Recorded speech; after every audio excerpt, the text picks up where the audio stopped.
Should we play the clip? Yeah, play the clip. All right, let's do it.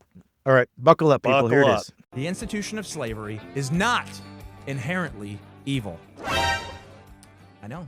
Some of you guys are upset by that. Some of you guys are saying, I've been saying that for years. Okay, I'll take it a step further. It is not inherently evil to own another human being. I know. Just wait. Some of you guys are really upset, but let's talk through this because it is very important that every Christian affirm what I just said.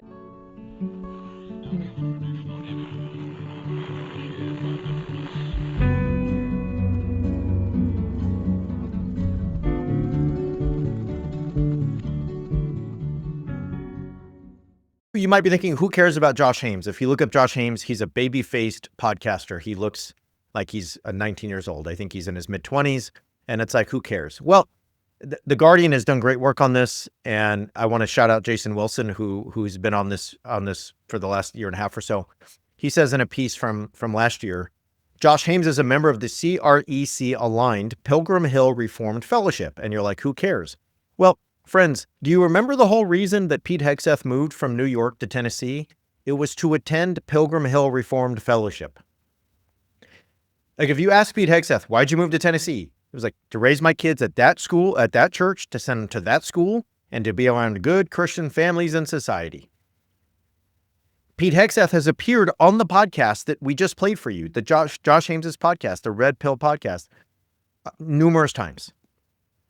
He often has on the show the pastor, Brooks Pottager, who is the pastor of Pilgrim Hill Reformed Church, the church Pete Hegseth moved from New York to Tennessee to attend. So if you're like, Josh Haymes, this is just a 26-year-old kid trying to get likes and clicks and whatever, you can think that, but this is a guy whose show Hegseth has been on and who has been an intern at the church where Hegseth used to attend when he was in Tennessee. This is not a nobody, Dan, in a basement just trying to make his name. The institution of slavery is not inherently evil. He's basically, there are a few bad slaveholders. They weren't kind to their slaves, but the institution of slavery itself isn't the problem. The Bible doesn't say to get rid of it. But here's the trick for me, and this is why it matters. If somebody says, okay, so why is he saying this? He believes the Bible's literally true. He believes, okay, maybe. But he also gets into what I think is the real issue here, and it takes us into, I think, the mindset of Christian nationalism. And I want to kind of walk through this, and I would welcome your thoughts as we go here. But what he says is, it's a mistake, he says, to say that slave owners lived in grave sin. Part of what he says there is that Christians in America have been led astray on this topic and so forth. And he says we have to acknowledge that people like the founders and men like Jonathan Edwards, he cites Jonathan Edwards. Who was Jonathan Edwards? He was a pastor and preacher who was a figure in the Great Awakening, kind of this sort of hero in the mythology of American conservative Protestantism and so forth. He says you have to acknowledge that people like that and Jonathan Edwards, who owned slaves, that they weren't inherently evil. And that means that America was not founded on inherently evil principles and so forth. What's this about? The real issue is Haymes' hero worship. It's something, Brad, that you've talked about for years, that on the conservative religious right and within the Christian nationalist model, everything is about reducing complexity to simplicity. It's reducing society to two sides. There is us and there is them. There is us and our enemies. There is good and there is evil. There is light, and they're like just dichotomies all the time. And so what that does is says, well, we can't say that the founders, that there were problems with them. We can't say that America has always been a complex society that espoused some great ideals but also didn't live up to them, and that there's the ongoing project of trying to bring those things into alignment, or all of that. That's way too complex. That's way too hard. The founders have to be saints. Jonathan Edwards had to be a saint. And so even if that comes at the cost of saying we're just going to affirm slavery, talk about squaring the circle. Man, what do you do about the fact that Thomas Jefferson had slaves? What do you do about the fact that, lots of founders had slaves? What do you do about the fact that, the Constitution and the things that it says about people of African descent? And, what are you going to do? You said, well, slavery's fine. That's what you do. So I think that that's the key here. And there's another piece of this where he also, I think, kind of gets trapped, because you can also tell in spots that he's not comfortable with slavery. He's trying to act like he is. He's trying to say it's no big deal, but he also has spots in this video where he's like, yeah, I'm not fully comfortable with it. And so he cites C.S. Lewis, of all people. And what he says about C.S. Lewis is he highlights this idea that quotes C.S. Lewis, this notion of chronological snobbery, basically like reading back contemporary moral standards onto people in the past. It's chronological snobbery. And he says, we're condemning them for being a product of their time. And we're condemning them for doing something that was common at their time and so forth. Now, for me, that means he's actually not comfortable with the fact that the founders had slaves. He's not comfortable with the fact that Jonathan Edwards was a slave owner. He's not comfortable with the fact, and that tells me that he probably doesn't actually think slavery's great. But instead of sort of living with that, I mean, like, what do we do with that? And that's a real thing. I think all of us understand this. Brad, you and I are scholars, and in academia, you run into all kinds of things. We've had hugely influential ideas, and maybe great ideas, but they were terrible people, or they were a product of their time, and they believed anti-Semitic things, or they were super misogynistic, and you have to wrestle with, what do you do with that? Does that disqualify everything they said or did? Does it not? Do we learn to live with that complexity? Those are hard questions.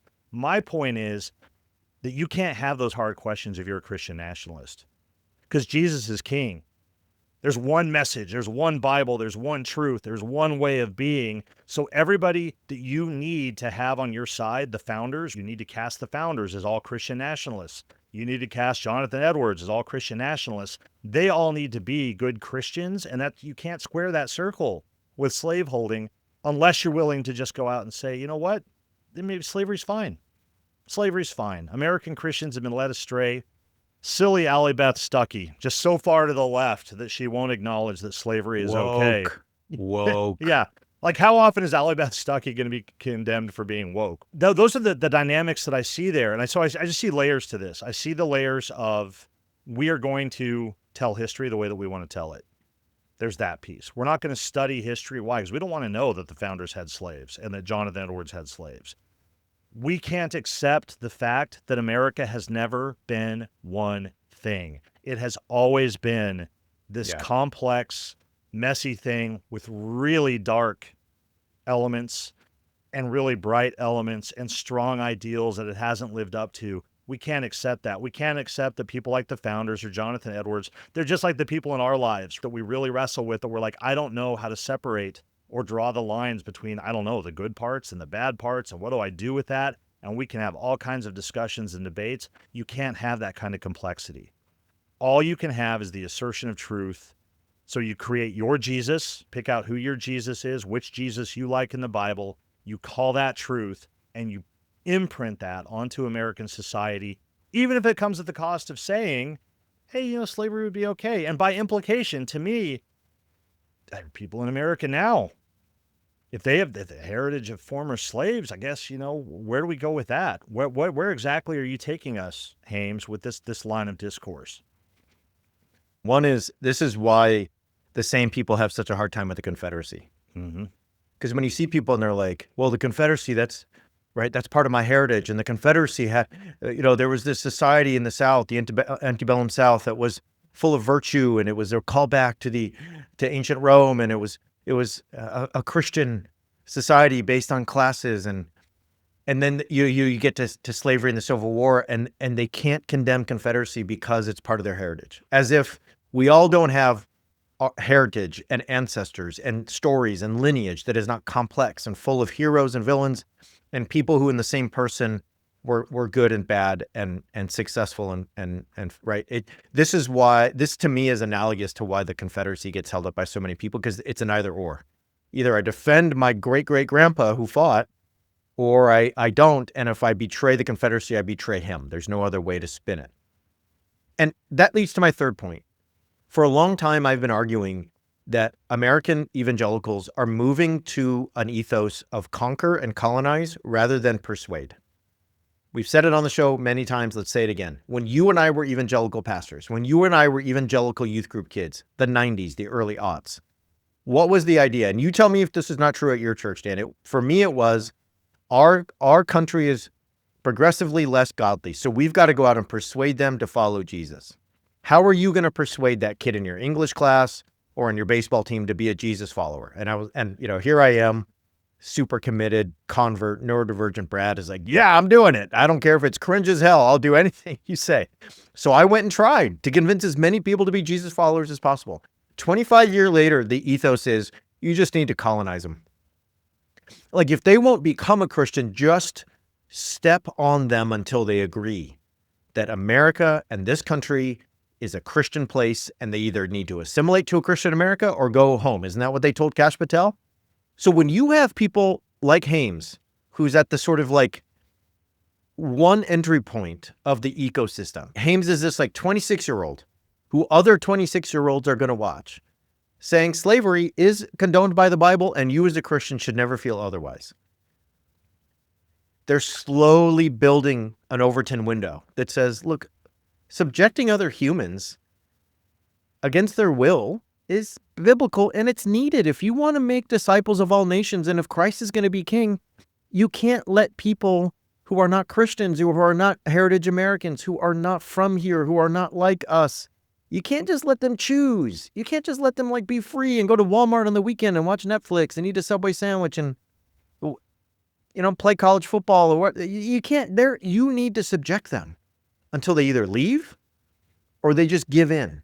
And until then, you might need to put them in one of the $10 billion Navy immigration camps that Donald Trump's building, or you might need to just reinstitute, I don't know, slavery, is that too strong a word? Indentured servants, forced labor, I don't know. To me, Dan, this is dangerous because it's one more instance of Christians with influence testing ideas on people. And how many of those 24-year-old seminarians with a smart mouth are going to go out this weekend and tell people when they're asked, actually, slavery's, that's in the Bible. And if you do it wrong, that's sinful. If you're the wrong kind of slave owner, bad.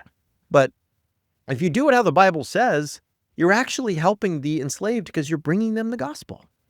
And that is the gospel, Dan, that is the theology of the slaveholding South and of the KKK.